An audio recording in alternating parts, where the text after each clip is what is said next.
شادی کے بعد میری ماں نے میری بیوی سے کہا، آج کھانا تم بناؤ گی۔ جس نے پانی کا گلاس اٹھا کر کبھی نہیں پیا تھا اسے میری ماں نے حکم دیا۔ وہ اٹھی اور جیسے تیسے کر کے 3-4 گھنٹے لگائے اور کھانا بنایا، مگر کھانے میں نمک زیادہ ہو گیا۔ وہ ماں کے ٹیسٹ کے مطابق نہیں تھا، اس لیے کھانا گھر کے کسی فرد نے نہیں کھایا اور سب میری بیوی پر طنز کرنے لگے کہ اپنی ماں کے گھر سے یہ سیکھ کر آئی ہو۔ میں 8 گھنٹے کی ڈیوٹی کے بعد گھر آیا تو ابھی گھر میں بیگ رکھا ہی تھا کہ میری ماں مجھ سے کہنے لگی، ہم تو صبح سے بھوکے ہیں، تم جاؤ اور بازار سے کھانا لا کر دو۔ میں نے ایک نظر اپنی سہمی ہوئی بیوی پر ڈالی اور مارکیٹ چلا گیا۔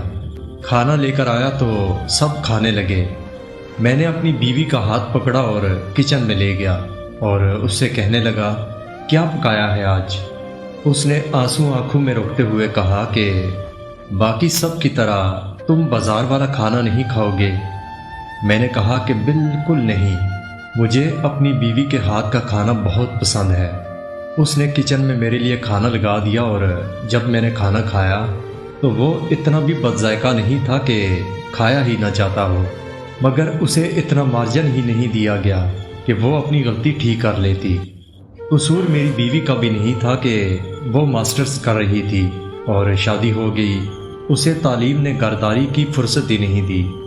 اور قصور میری ماں کا بھی نہیں تھا جس نے ہاؤس وائف بن کے ساری زندگی اپنے بچوں کے لیے اچھا کھانا بنایا تھا۔ پھر وہ عورت بہو کے ہاتھ کا بنا بدمزہ کھانا کیسے کھا سکتی تھی؟ میں نے اسی دن اپنی ماں کی بات بھی مان لی اور اپنی بیوی کے ہاتھ کا بنا کھانا بھی کھا لیا۔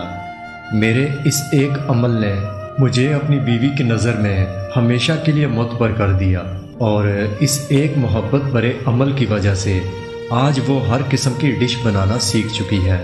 اس دن اگر مارکیٹ سے کھانا نہ لے کے آتا تو ماں ناراض ہو جاتی، اور اگر اپنی ماں کی بات سن کر سب کے سامنے بیوی کو ڈانٹ دیتا تو وہ شاید مجھ سے بدگمان ہو جاتی۔